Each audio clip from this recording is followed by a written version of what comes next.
This video explains why takeover of Afghanistan by the Taliban is setting the stage for start of the Third World War. Hello friends, this is Unmasked Truth with Harmanjeet Saini, where I provide unique analysis of world events based on the unmasked truth that after surrender, Germany continued World War II clandestinely and became a killing machine. I also provide true news that you will find nowhere else.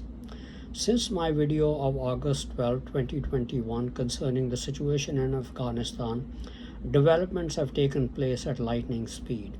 The Taliban are in control merely 9 days after they took the first provincial capital. About 10,000 US citizens and 60,000 Afghans who worked with the US forces as translators and in various capacities, along with their families, are still to be evacuated. The only part of Afghanistan under the US control is the international airport in Kabul. The Taliban patrol all access roads to the airport. The US Secretary of Defense Lloyd Austin said we cannot assure safe passage for all the Afghans and even US citizens to the airport from other parts of Afghanistan or even Kabul. It makes me strongly suspect that this was part of the planning by German masqueraders in high positions in the US government, as if to punish Americans and Afghans who worked for US interests in Afghanistan. In my August 12 video, I already stated my strong suspicion that German masqueraders in the highest positions in the United States government were facilitating the Taliban takeover. I just don't buy the US government's explanation that the US simply did not anticipate that the Taliban would take over the country so swiftly and that the Afghan regular army would not fight. The US can hack most electronic communications around the world and have a fair idea of what's going on. But it is very hard to believe that it could not find out what Messrs. Ghani, Karzai, Abdullah, and the Taliban leaders Maulavi Habibullah Akhundzada and Mullah Abdul Ghani brother were conspiring. As I stated in my August 12 video, what has happened in Afghanistan is a conspiracy between Germany, China, German masqueraders in the highest positions in the military in the United States, Messrs. Ghani, Karzai, and Abdullah, the Afghan regular army, and the Pashtuns in Pakistan, whom the Punjabis call Pathans, to hand over power to the Taliban without a fight as much as possible, who then will be used to attack Pakistan and North India. The US trained about 350,000 men in the Afghan army and police forces, equipped them with the best US equipment, a well-equipped air force, and well-planned and well-equipped army and air force bases, most of who are now available to fight on behalf of the Islamic Emirate of Afghanistan under Taliban rule.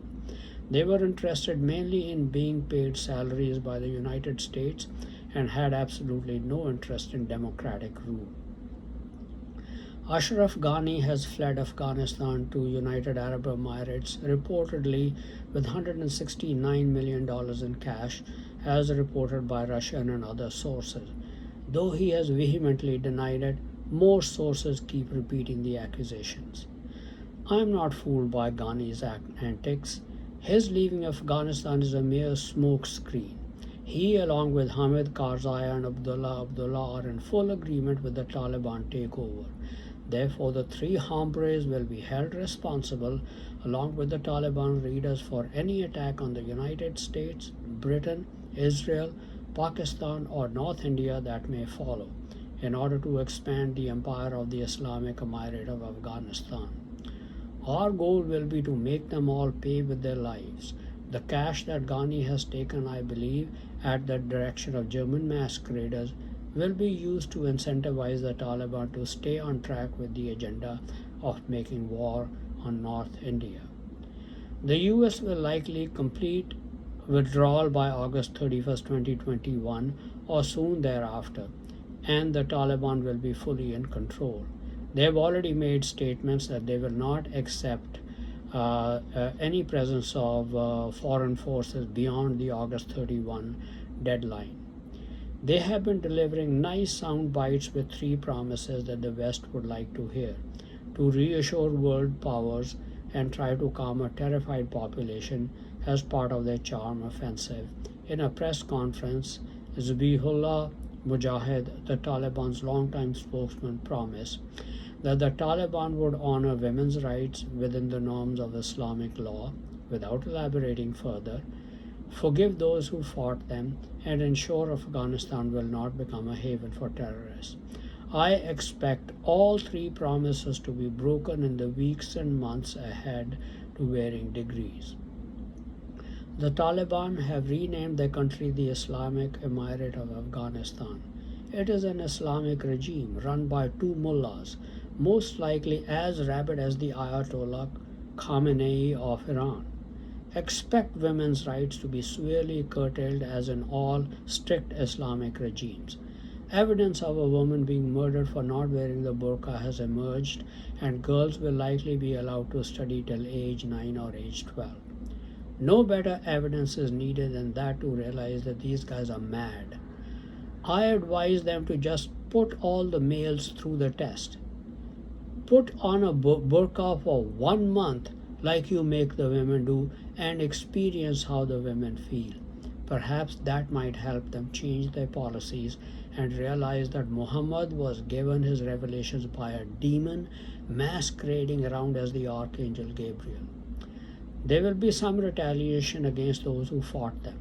However, since all the Afghan army soldiers surrendered, the cause for brutal retaliation, widespread brutal retaliation, has been mitigated. But those in government who did all they could to oppose the Taliban and cooperated with the United States and Britain will most probably lose their lives. Former Afghan army soldiers will become part of the country's army controlled by the Taliban, and expect foreign fighters come flooding into Afghanistan and find safe haven there for their rapidly multiplying terrorist activities thereafter, and as a base for attacks on neighboring nations in attempts to expand the Afghan Empire. However, not all is completely lost as far as resistance to the Taliban rule is concerned. The Taliban is dominated by the Pathans or Pashtuns, who constitute only about 38.5% of the total 38 million population of Afghanistan. Hazaras constitute about 24.5% of the population and are enemies of the Taliban because of past persecution and killings due to them being Shia Muslims. Tajiks constitute 21.3% of the population, Uzbeks about 6%, and Imaks about 3.2% of the population. Tajiks have set up resistance operations in the Panjshir Valley under the leadership of British-educated Ahmad Massoud, the son of late national hero and anti-Soviet resistance fighter Ahmad Shah Massoud. It is certain that the Taliban and the Pashtuns in Afghanistan will face some resistance to their rule. Now, due to the good offices of the Germans and the Chinese, Iran will be fighting alongside the Taliban regime, despite the Sunni-Shia enmity. Of course, they have Modi's India allied with them. Their primary target is North India, particularly the Sikhs and Punjabis. The situation is further complicated by the fact that about 35 million Pashtuns live in Pakistan on the border with Afghanistan. The current Prime Minister of Pakistan, Imran Khan, is also a Pashtun. I believe they have already joined the Iran-Taliban coalition, as they have joined with the Germans in conspiracies against the Sikhs since partition of India in 1947 and have attacked Indian territory 3 times in the past. Now, before I discuss our strategy to deal with Afghanistan as a warning to the Taliban and other Afghan leaders, let's first understand why Sikhs, Punjabis, and North India are their primary targets. In their clandestine war, Germany targeted all those who fought against them in the world wars. One of those enemies are the Sikhs. I am a former Sikh, though I converted to Christianity about 46 years ago. Sikhs number only about 30 million worldwide, with close to 23 million living in India, or about 1.7% of India's population. Ever since the end of World War II, the Germans and German masqueraders have tried to kill as many Sikhs as possible. The first attempt was made at the time of India's partition in 1947 by the German masquerader Clement Attlee, Prime Minister of the United Kingdom, who granted independence to India quickly, and the masquerader Lord Mountbatten, giving very little time for preparations and security arrangements when violence was expected, which resulted in Muslims, Sikhs, and Hindus in India and Pakistan massacring a total of about 1 million of each other's citizens. In addition, immediately after partition of India into India and Pakistan, on October 22, 1947, the Pashtun tribes attacked the state of Jammu and Kashmir in 1947 to try and annex it to Pakistan or Afghanistan. The German masquerader British leadership and officers allowed the Pakistani regular army to join them. After partition, this is the first direct attack of the Pashtuns on India. Since Sikhs were still represented in large numbers in the Indian army, the next attempt was made in 1962 during the Indochina War. Though some Sikhs sacrificed their lives during the war, casualties were not high in this 1 month long war. By this time, Germany had started making alliances with Indian businessmen to isolate and target the Sikhs. A much bigger opportunity to commit genocide of Sikhs and Hindus in Punjab state in India came during the 1965 war with Pakistan. In this war, because of a conspiracy with the Germans, the Indian Army Chief General J.N. Chowdhury ordered the Indian Field Commander Lieutenant General Harbaksh Singh, a Sikh, to withdraw his forces, leaving Kashmir and 2 districts of Pakistan state for the Pakistani army to walk into India and massacre tens of millions of Sikhs and Hindu civilians. But General Harbaksh Singh refused to withdraw with the comment, "Over my dead body," and advanced to the outskirts of Lahore, Pakistan's second largest city. Thus, German plan was thwarted. What is of significance is that the Pakistan was led by President General Ayub Khan, a Pashtun. Thus, Pashtuns in Pakistan have been clandestinely allied with the Germans since the early 1960s. Before that, it was German masqueraders in Britain who worked with the Pashtuns. The next attempt was made in the 1971 Bangladesh Liberation War, in which the Indian Army Chief General Sam Manekshaw left the Punjab sector very lightly defended. The Pakistani army was expected to walk in and massacre tens of millions of Sikhs and Hindus all the way to the capital New Delhi. But God put a thought into the Pakistan Field Commander General Pervez Musharraf's mind to not let his army advance into India. So Sikhs were again saved. During this war, Pakistan was led by President General Yahya Khan, also a Pashtun, who was no doubt in a clandestine alliance with the Germans along with Indians. Then in 1984, India's Prime Minister Indira Gandhi entered into a conspiracy to murder Sikhs because they had opposed her when she declared emergency in India in 1975. More than 30,000 Sikhs were killed that year. So she knew of the Germans' conspiracy with the other Indians. That is why she became bold to plan the murder of so many Sikhs. The next opportunity came in the 2020 coronavirus pandemic. The virus was designed to be unleashed on the Punjabis and cause the deaths of tens of millions, but it escaped the Wuhan lab and caused the worldwide pandemic. Not too many Sikhs have died of the pandemic so far. China also tried to destroy the Bhakra Nangal dams in Punjab state, which would have caused massive flooding in the state, killing perhaps millions of Sikhs and Hindus. What prevented China from carrying out its nefarious attack was the threat that I issued that the United States could destroy some of China's 87,000 dams and drown hundreds of millions of Chinese. Of course, German, Chinese, and other their Indian allies from the Indian states of Prime Minister Narendra Modi's Gujarat state, then the states of Rajasthan, Bengal, Karnataka, Kerala, Tamil Nadu, Andhra, and Telangana. They continue to invent new methods to destroy and thoroughly impoverish the Sikhs and Punjabis. Since nearly 60% of Sikhs in India derive their livelihood from agriculture, Modi government passed 3 farm bills which were designed to control the purchase, storage, and marketing of food grains. The ultimate purpose was to take control out of the hands of Punjabis and give it to Modi's cronies from his Gujarat state, who would cause Punjab farmers to be heavily indebted so that their lands can be taken away from them. An agitation to repeal the farm bills is now nearly 9 months old and still going strong. The German alliance with Indians has resulted in all defense weapons production being controlled by their alliance partners. Germany and China have also given them the ICBM and nuclear weapons technology to be used against the Sikhs and Punjabis when the Third World War starts.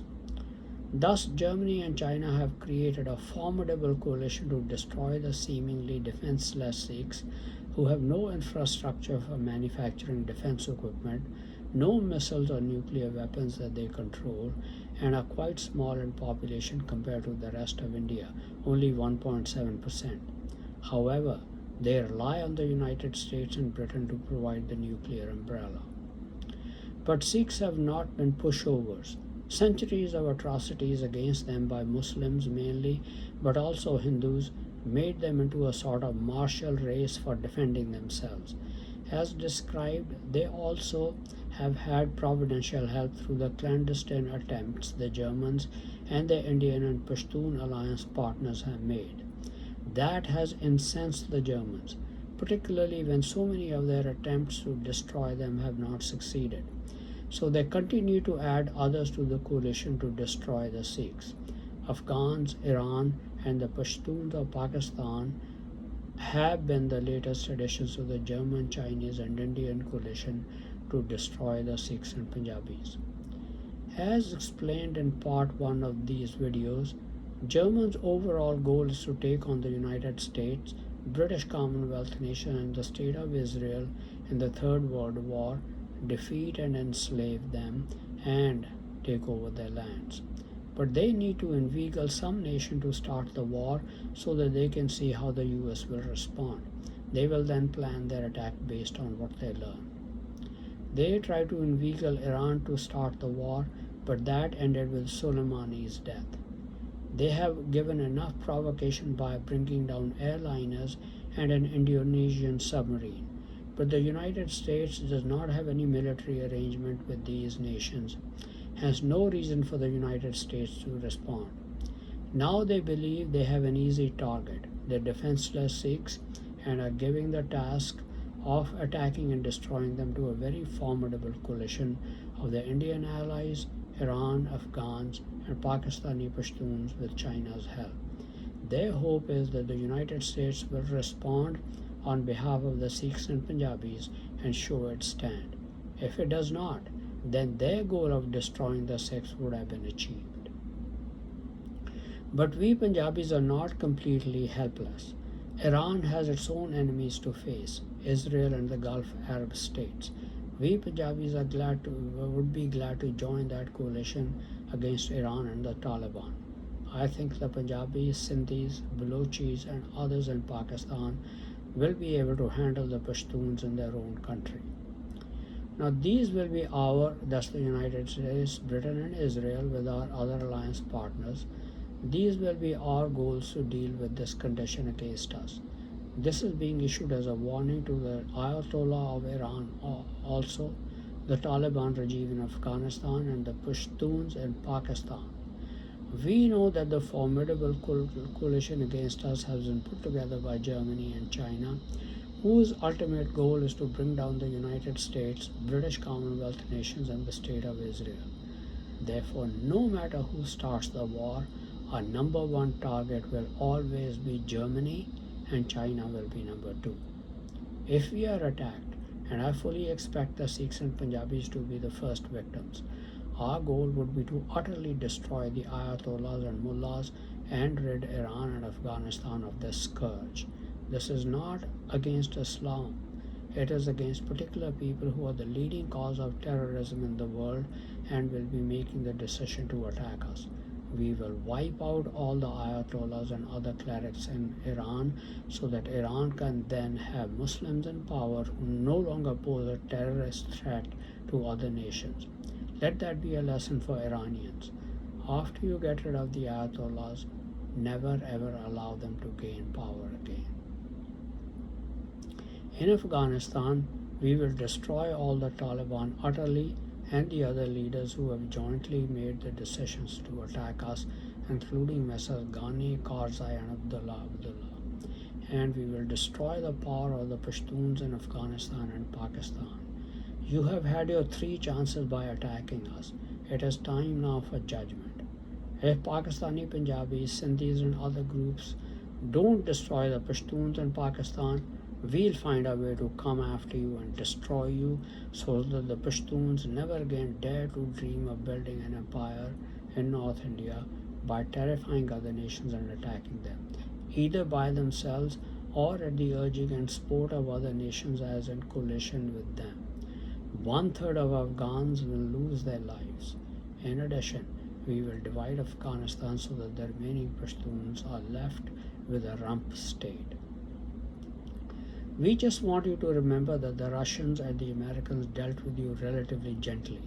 If they wanted to, they could have obliterated you from the face of the earth with ICBMs or other weapons, but they did not do so because they attacked you. But in our case, the situation will be different. You will have attacked us 3 times. You have attacked us 3 times in the past. Now also you will be attacking us in an evil alliance with the Germans, Chinese, and other Indians. If you are victorious, we know your goal will be to destroy us utterly, kill many, occupy our lands, and enslave us. That's why if you attack us, we will not be as kind and gentle with you as the Russians and the Americans have been. Our goals will be to destroy your power utterly so that you never dream of attacking us again. Now, Iran and the Pashtuns, whether in Afghanistan or Pakistan, you are now warned about your alliance with Germany. You are now fully responsible for the consequences of your actions. Thank you very much for watching this video. Please continue to watch my videos and read my articles on important world events, World War III watch, politics, international business, advice on health and medical problems, and much more for in-depth and insightful analysis. Please also subscribe to my YouTube and Facebook channels, Unmasked Truth with Harmanjeet Saini, to view and get latest information on the latest videos. You will also find the text of my videos on my Facebook channel.